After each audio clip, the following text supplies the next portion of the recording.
귀한 찬양 감사드립니다. 네, 우리 같이 한번 인사를 나눕니다. 주님의 은혜가 여러분에게 앞뒤 전후좌우로 주님의 은혜가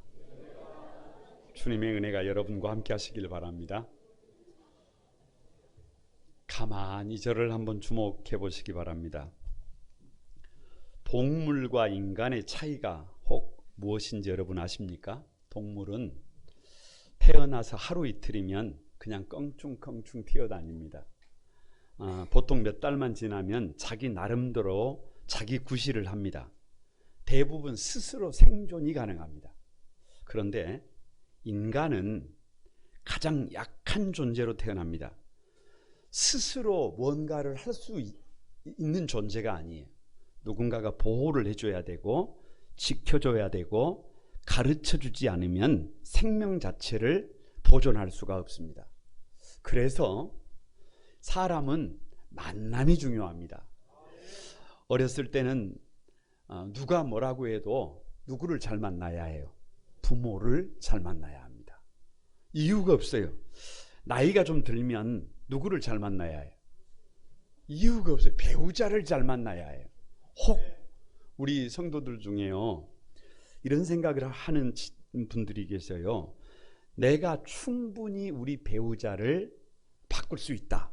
그건 뭐다? 다 같이 착각이다. 안 바뀐다. 이거 쉽지 않습니다. 이거 결코 쉽지 않아요. 그래서 어떤 배우자를 만나느냐에 따라서 인생이 많이 바뀝니다. 그리고 마지막으로 사람이 가치 있는 인생이 되려면 누구를 잘 만나야 해요? 스승을 잘 만나야 합니다. 왜냐? 사람은 교육적인 존재예요. 어떻게 교육을 받느냐에 따라서 우리가 생각한 그것보다 더 많이 바뀝니다. 그래서 교육에 있어서 가장 중요한 것이 뭐예요? 스승이에요. 그래서 오늘은 이 스승에 대해서 생각해 보는 날입니다. 이런 말이 있습니다. 한평생 살아가면서 나에게 진정한 스승이 한 사람 있다면 그 사람은 성공한 사람이다. 여러분에게 묻습니다. 여러분에게는 존경하는 스승이 있습니까?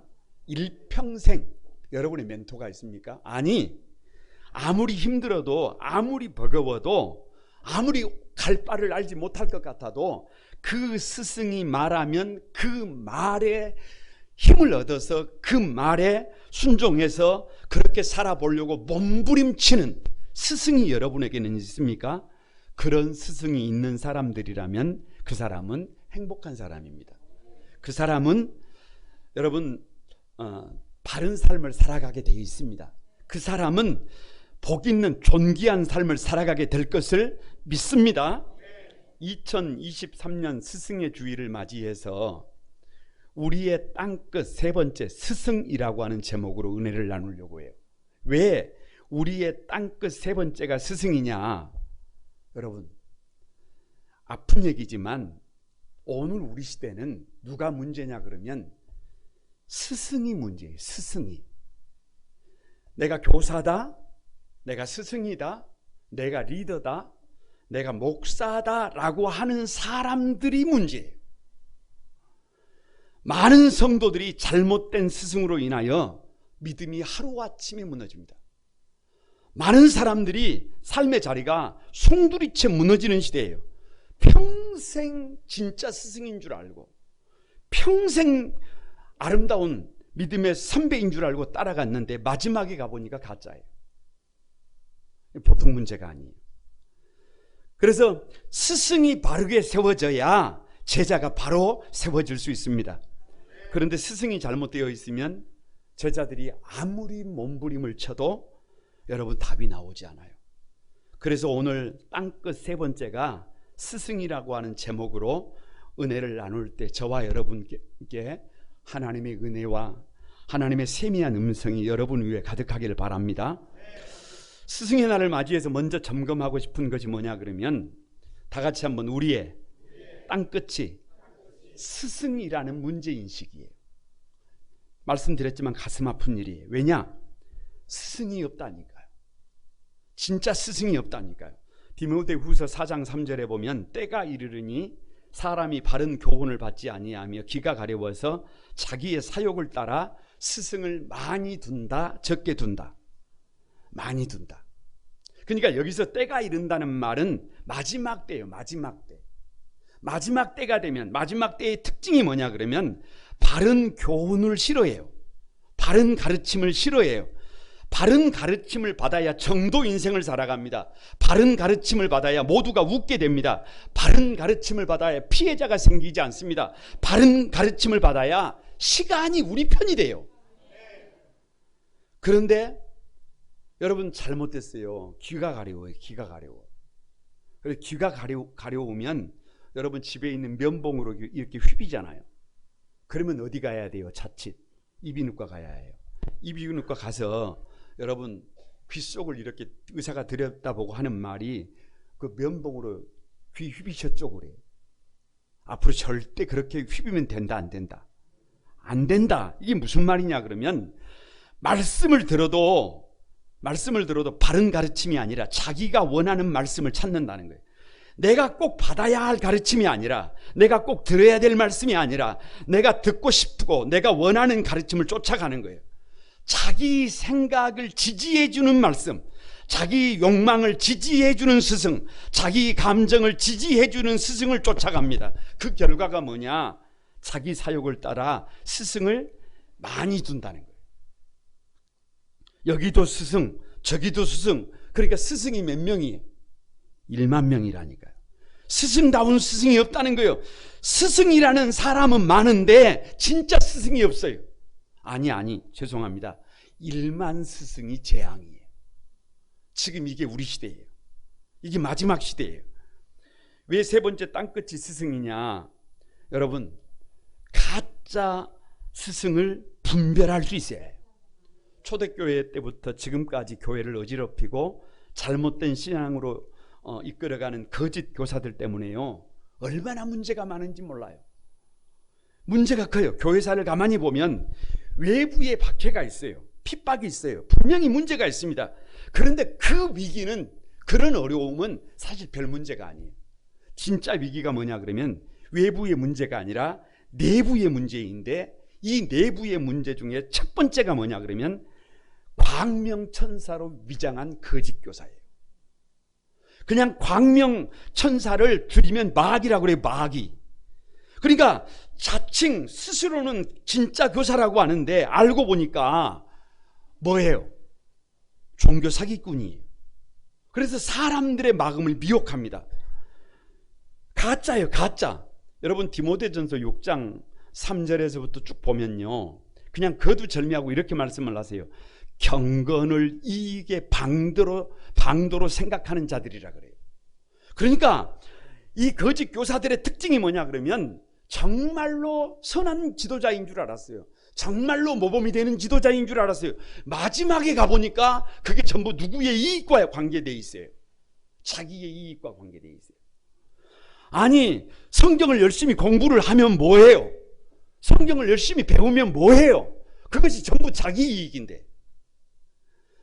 모여서 성경을 공부합니다. 함께 은혜를 받습니다. 그러면 마음이 부드러워지고 생각이 긍정적이 되고 주님의 몸된 교회에서 순기능을 해야 합니다. 그런데 이 종교 사기꾼들과 함께 하다가 보면 성경을 공부할수록 그 마음이 삐딱해집니다.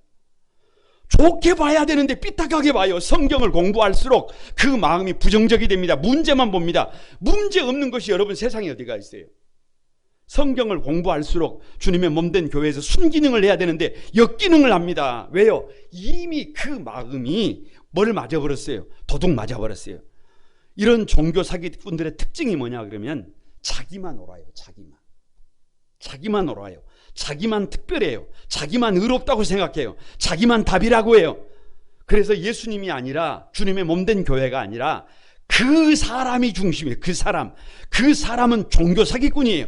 신천지부터 하나님의 교회, JMS까지 말도 안 되는 종교 사기꾼들이 우리 주변에서 죄 없는 영혼들을, 죄 없는 성도들의 영혼을 도둑질하고 있는 줄로 믿습니다. 이런 종교 사기꾼들은 지금도 우리 가까이에서 무슨 모습이냐 그러면 천사의 모습이에요.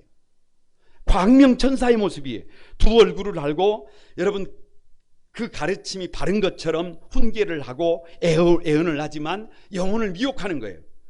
이런 사람들을 조심해야 해요. 이런 사람들의 특징이 뭐냐 그러면 권위를 남용합니다. 절대로 다른 사람의 권위 아래에 들어가지 않습니다. 이런 사람들의 특징이 뭐냐 그러면 자기가 정답이에요. 다른 사람, 다른 공동체를 인정하지 않습니다. 그래서 이런 잘못된 종교 사기꾼을 따르다가 보면 여러분 죄 없는 성도들이 어떻게 되느냐 그러면 폐쇄적이 됩니다.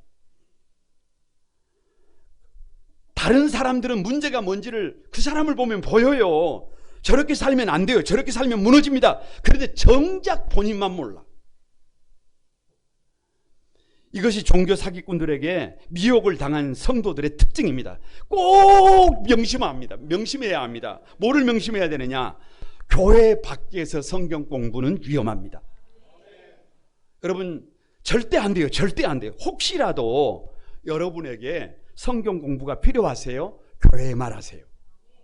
우리 교회에 양질의 성경 공부가 잘 준비되어 있어요. 원하기만 하면, 여러분이 시간만 내면 얼마든지 팀별로 그룹별로 얼마든지 성경을 어떻게 할 수 있어요? 여러분을 가르칠 준비가 되어 있어요. 꼭 명심하시길 바랍니다. 왜 세 번째 땅끝이 스승이냐?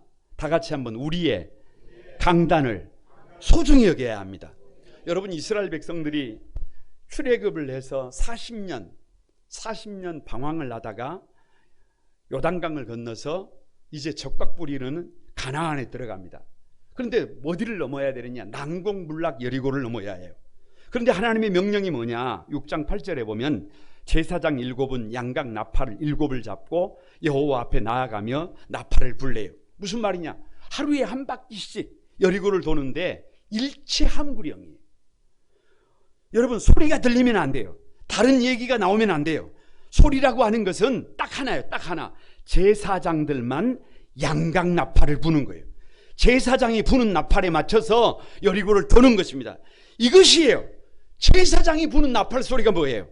강단에서 선포되는 하나님의 말씀인 줄로 믿습니다. 제가 지금부터 묻는 말에 여러분 우리 서로 짜는 거예요. 짜는 겁니다. 뭐라고 답하면 되시느냐 그러면 다 같이 강단에서 선포된 말씀. 이러면 안 돼요. 강단에서 이러면 안 됩니다.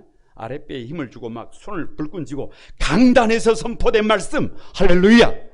그렇게 답하는 거예요. 내가 들어야 할 말씀이 어떤 말씀이에요? 내게 필요한 말씀이 어떤 말씀이에요? 나를 회복시키고 나를 살리고 나를 세우는 말씀이 어떤 말씀이에요? 내가 듣기 싫어도 들어야 되고 내가 귀를 닫고 싶어도 귀를 열어야 되고 내가 꼭 들어야 될 말씀이 어떤 말씀이에요? 나를 나보다 더 잘하시는 하나님께서 담임 목사를 통해서 강단에서 주시는 말씀이 무슨 말씀이에요? 여러분 강단에서 선포된 말씀입니다. 내가 듣고 싶은 말씀이 아니라 내가 원하는 말씀이 아니라 내가 들어야 될 하나님의 말씀은 강단에서 선포된 말씀이에요. 그래서 마지막 시대에 우리를 구별하고 우리를 지키는 방법이 뭐냐 그러면 강단에서 흘러나오는 말씀으로 다 같이 한번 충분하다, 충분하다, 충분하다. 이걸 고백해야 여러분의 영혼을 여러분 종교 사기꾼들에게 미혹당하지 않을 수 있어요. 이게 되지 않으면 언제 어떻게 우리의 믿음이 나락으로 떨어질지, 언제 우리의 신앙생활이 여러분 처참한 지경에 이를지 아무도 장담할 수가 없어요. 여러분 옆 사람을 한번 축복합니다. 거짓 교사로부터 우리 영혼을 지켜야 한다. 이게 슬픈 우리의 자화상이에요. 스승의 날을 맞이해서 꼭 점검해야 될 것이 뭐냐? 스스로 스승된 자라고 여기십니까? 스스로 교사라고 생각하십니까? 스스로 리더라고 생각하십니까? 스스로 진장이라고 생각하십니까? 스스로 목사된 자라고 생각하십니까? 오늘 반드시 점검해 봐야 해요. 내가 진짜 스승이 맞는지 점검해 봐야 해요. 진짜 스승의 기준이 뭐냐? 다 같이 한번 진짜 스승은 그리스도의 남은 고난을 자신의 육체에 기쁨으로 채우는 사람이다. 여러분 1장 24절을 다 같이 한번 읽어봅니다. 1장 24절 시작.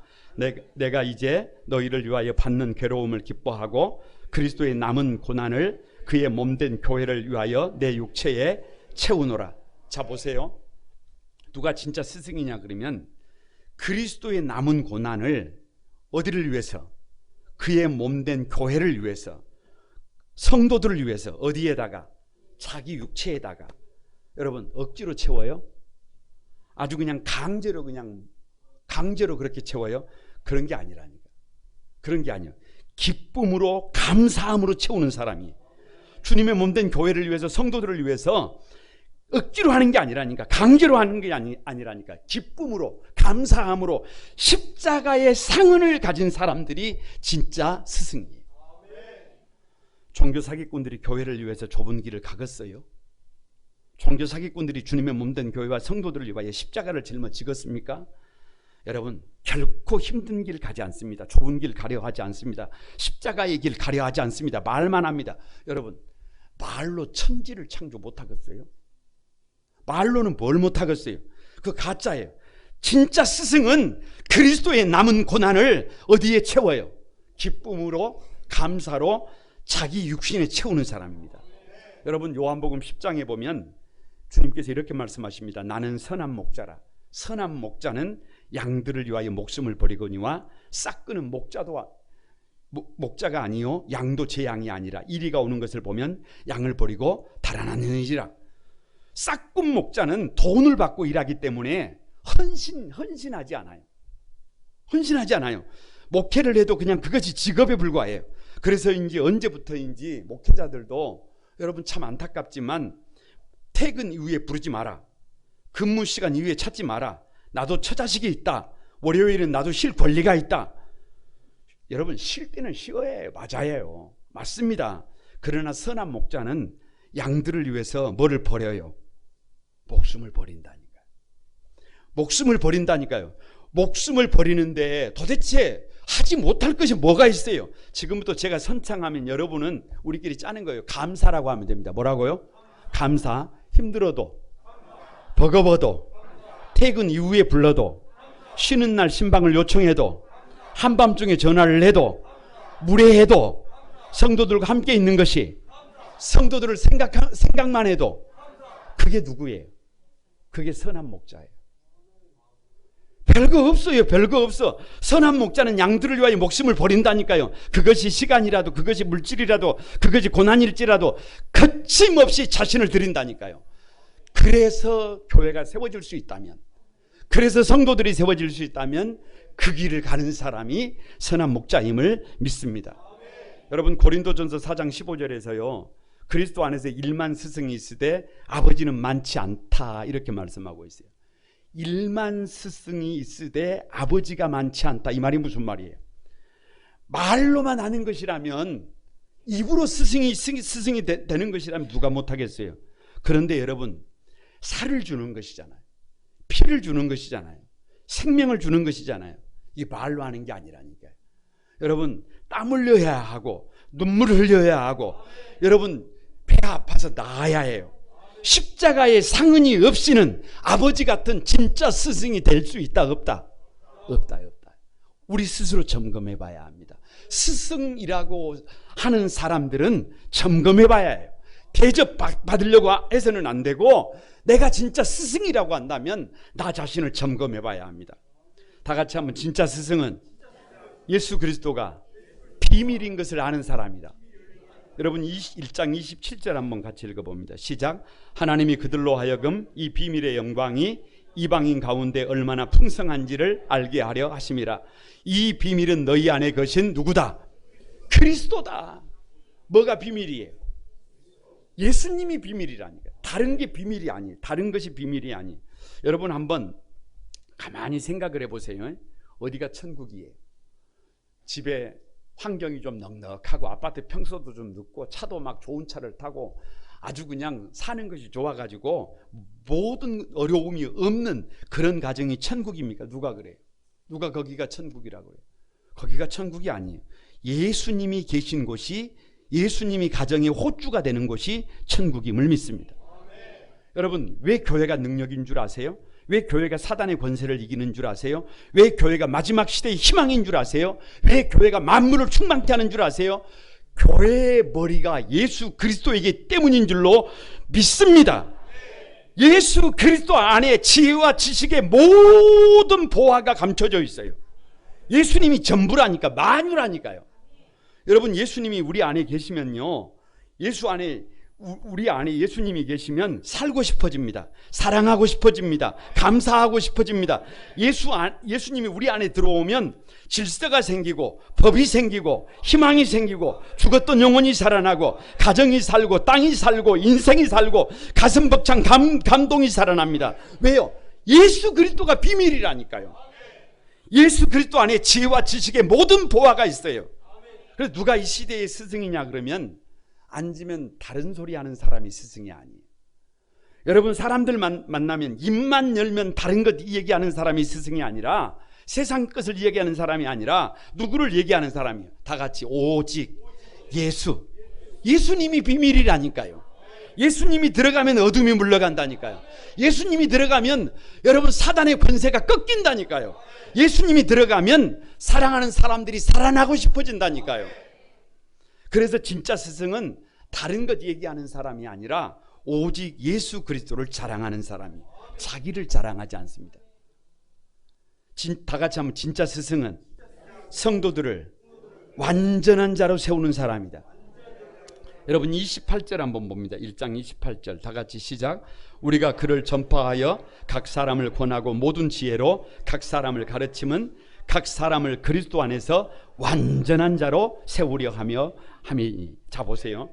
한 사람 한 사람을 그리스도 안에서 완전한 자로 세우는 사람이에요. 여러분 다시 한번 점검해 보십시다. 우리 신앙생활의 최종 목표가 뭐예요? 도대체 뭐예요? 우리가 이 세상 떠나서 주님 앞에 가는 그날까지 우리 인생의 최종 목표가 도대체 뭐예요? 도대체 우리 신앙의 궁극적인 목표가 뭐예요? 무엇을 위해서 그렇게 몸부림치고 다름박질합니까? 궁극적인 목적이 뭐예요? 건강입니까? 그거 아니라니까요. 성공입니까? 그거 아니라니까요. 출세하는 겁니까? 그거 아니라니까요. 부족함 없는 큰 부자가 되는 거예요? 그거 아니라니까요. 뭐예요 도대체? 자기가 하는 일에 자기가 맡은 분야에서 최고가 되고 큰 사람이 되고 유명인사가 되는 겁니까? 그런 거 아니라니까. 그런 거 아니라니까요. 그러면 뭐예요? 천사의 말을 하는 겁니까? 그런 거 아니라니까요. 방언하는 거 아니라니까. 애언하는 거 아니라니까. 투시하는 것 아니라니까. 삼층천을 오르내리는 것, 입신의 경지에 들어가는 것, 다 같이 그런 거 아니다. 그런 거 아니다. 그럼 뭐예요? 그럼 우리 신앙의 궁극적인 목적이 뭐예요? 여러분, 예수 그리스도 안에서 완전한 자로 세워지는 거예요. 여기서 완전한 자가 누구냐 그러면, 여러분 복음서에서는 제자 그래요. 그런데 이게 서신서로 넘으면 제자라는 말을 더 이상 안 써요. 제자 대신에 동의어로 완전한 자라 그래요. 완전한 자. 여러분 보세요. 여기에 비밀이 있어요. 내가 누군가를 완전한 자로 세우려면, 내가 누군가를 제자로 세우려면 먼저가 뭐예요? 먼저가 뭐예요? 내가 주님의 제자가 돼야 해요. 누가요? 내가 주님의 제자가 돼야 해요. 내가 주님 앞에서 완전한 자가 되어야 해요. 그래야 누구를 세울 수 있어요. 그래야 다른 사람들을 제자로 세울 수 있어요. 여러분 옆 사람을 한번 봅니다. 그리고 한번 고백합니다. 나는 진짜 교사인가? 나는 진짜 리더인가? 나는 진짜 목사인가? 여러분 누가 먼저? 내가 먼저 진짜 뭐가 되어야 해요? 완전한 자가 되어야 해요. 주님의 제자가 되어야 해요. 이게 핵심입니다. 여러분 우리가 세상에 줄 수 있는 것이요 별거 없어요. 세상 사람들은 예수님을 본 적도 없고 세상 사람들은 성경을 본 적도 없어요. 그런데 우리 얼굴이 성경이 되어야 해요. 우리 삶이 설교가 되어야 해요. 그래서 최소한 우리가 줄 수 있는 것이 뭐냐 그러면, 부족하고 모자라지만 우리를 통해서 예수 그리스도를 보여주는 것입니다. 예수님의 제자 된 삶이 어떤 삶인지를 보여줘야 됨을 믿습니다. 2023년 스승의 주일을 맞이해서 우리 결단했으면 좋겠어요. 반드시 결단했으면 좋겠어요. 다 같이 한번 나부터 예수님의 제자다운 제자가 됩시다. 여러분, 내가 제자가 되어야, 나부터 제자가 되어야 누구를 세울 수 있어요? 다른 사람을 세울 수 있어요. 내가 제자가 아닌데 다른 사람을 어떻게 제자로 세웁니까? 내가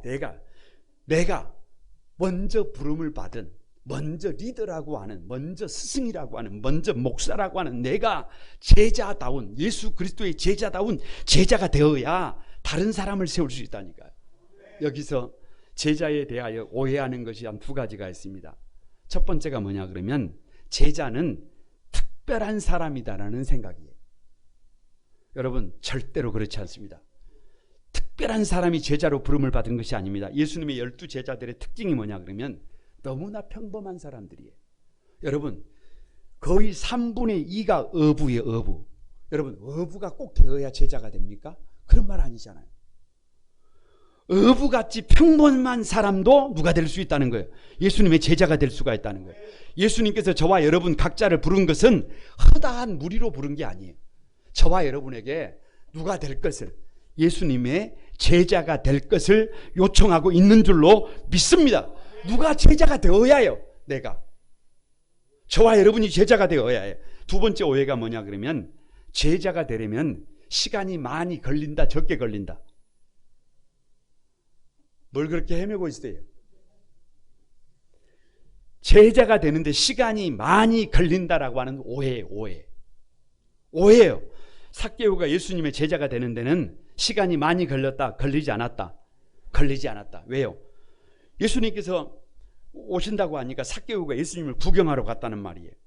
그래서 뽕나무 위에, 여러분, 돌 무화과 나무 위에 올라가 있었단 말이에요. 그런데 예수님께서 밑에 오셔서 삭개오야 내려오너라, 내가 너희 집에 가야겠다, 이렇게 말씀하셨어요.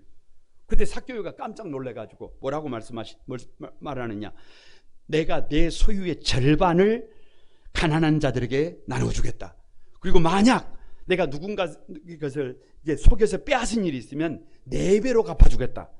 여러분, 삭개오가 예수님의 제자가 되는 것은 반나절도 안 걸렸어요. 여러분 잘 아시는 사마리아의 수가성 여인은 예수님과의 딱 한 번의 만남이 이 수가성 여인을 예수님 제자로 바꿔버렸습니다. 말씀을 듣고 삶을 바꾸면 너도 나도 예수님의 제자가 되는 것입니다.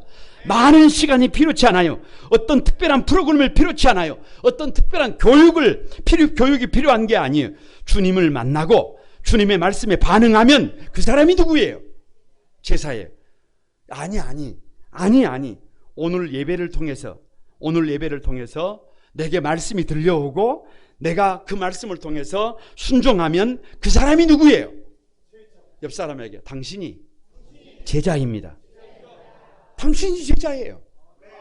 얼마든지 제자가 될 수 있습니다.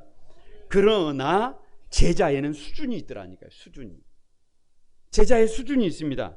대략 세 가지에 따라서 이 제자의 수준이 달라져요.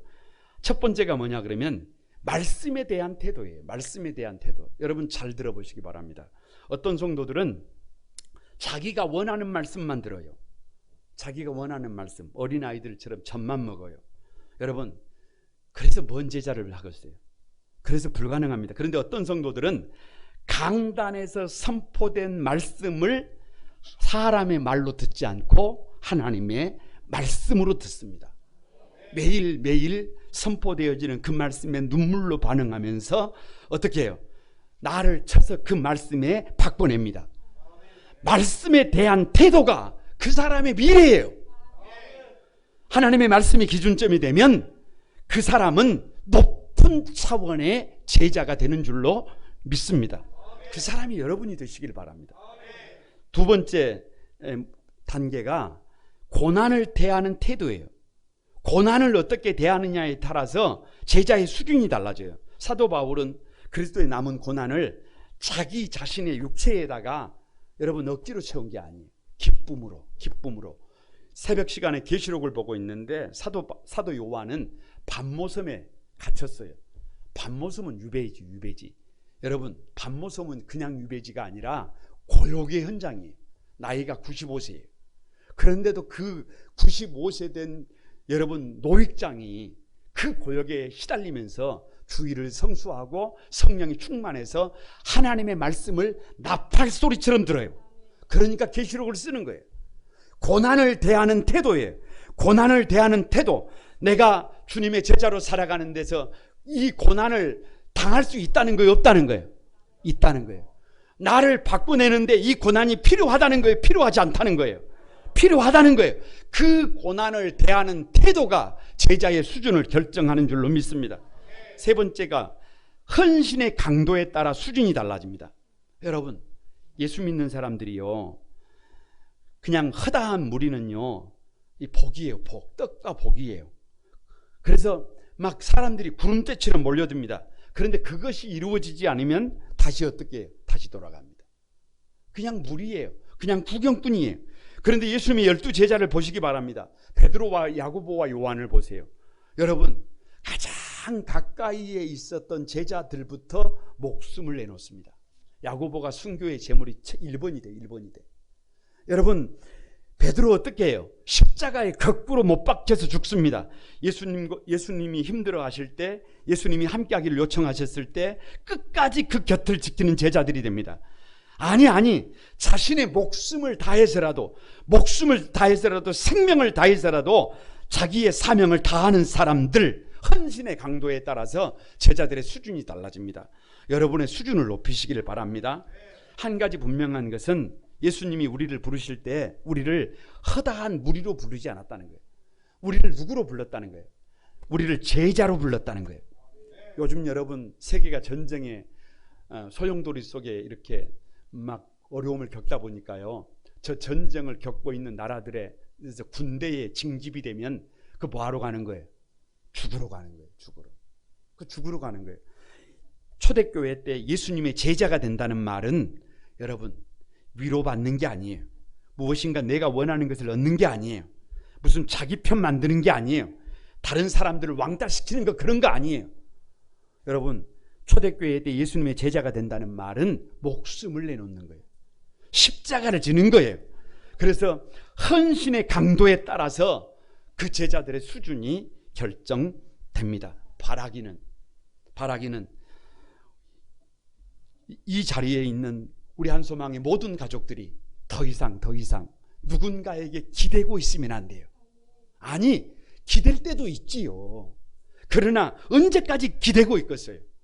누군가를 설 수 있도록, 누군가를 세울 수 있도록 이제는 누가? 저와 여러분이 스승이 되어야 합니다.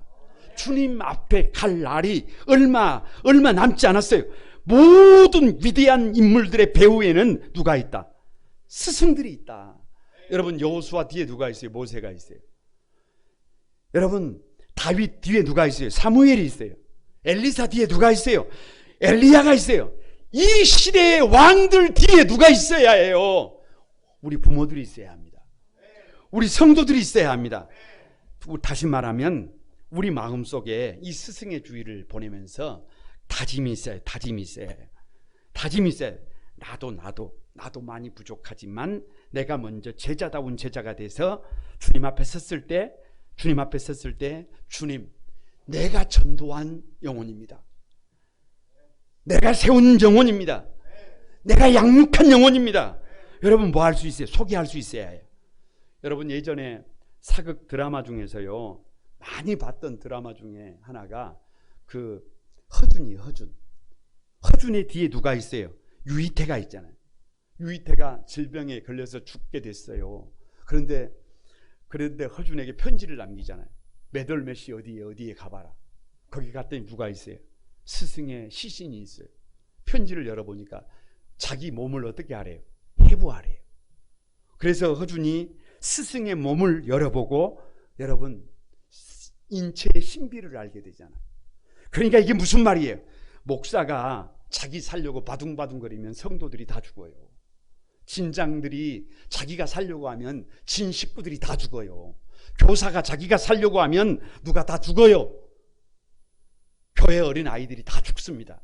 그런데 누가 죽으려고 하면 목사가 죽으려고 하면 성도들이 살고, 부모가 죽으려고 하면 자녀들이 살고, 교사들이 죽으려고 하면 그 시대에 영적 거장들이 나오게 되는 것을 믿습니다. 여러분께 묻습니다. 여러분, 시간이 별로 남지 않았다니까요. 주님 앞에 섰을 때 내가 전도한, 주님 제가 전도한 영혼입니다, 제가 양육한 영혼입니다 라고 소개할 수 있는 사람들이 여러분 곁에 있습니까? 스승의 주일이 뭐예요? 무슨 스승, 내가 스승이라고 무슨 대접받는 거예요? 그거 아니에요. 여러분, 시간이 별로 남지 않았다니까요. 주님 앞에 서기 전에 내가 먼저 스승다운, 내가 먼저 제자다운 제자가 돼서 나도 한번 한 영혼을 전도하고 한 영혼을 양육해서 수고와 땀을 흘려서 정말로 사랑하는 사람들이 웃는 것을, 정말로 우리 하나님께서 기뻐하는 모습을 어떻게 우리가 봐야 해요. 그 주인공들이 여러분이 되시길 바랍니다. 옆 사람을 한번 축복합니다. 나부터 예수 그리스도의 제자다운 제자가 됩시다. 천국 가서 만날 제자를 기필코 세웁시다. 그 주인공이 여러분이 되시기를 주님의 이름으로 축복합니다. 우리 같이 찬양하면서 결단의 기도를 같이 드리도록 하겠습니다.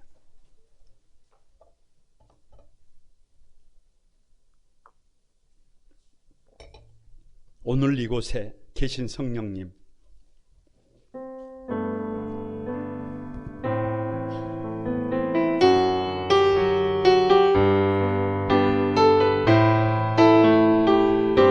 다 같이 드립니다. 오늘 이곳에, 오늘 이곳에 계신 성령님, 우리에게 말씀하시고 우리를 가르치소서. 닫힌 우리 마음 열어주시고 주의 빛으로 밝혀 우리를 인도하소서.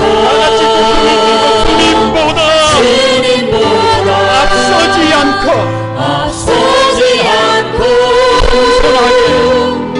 겸손하게 주님의 말씀 기다리니 주님 손에 우리를 드립니다. 사랑으로 인도하소서. 다시 한번 두 손 높이 들고 오늘 이곳에, 오늘 이곳에 계신 성령님 우리에게 말씀하시고 우리를 가르치소서. 닫힌 우리 맘 열어주시고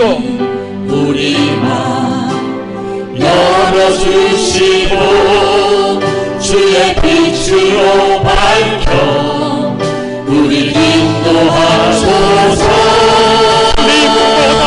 주님보다 앞서지 않고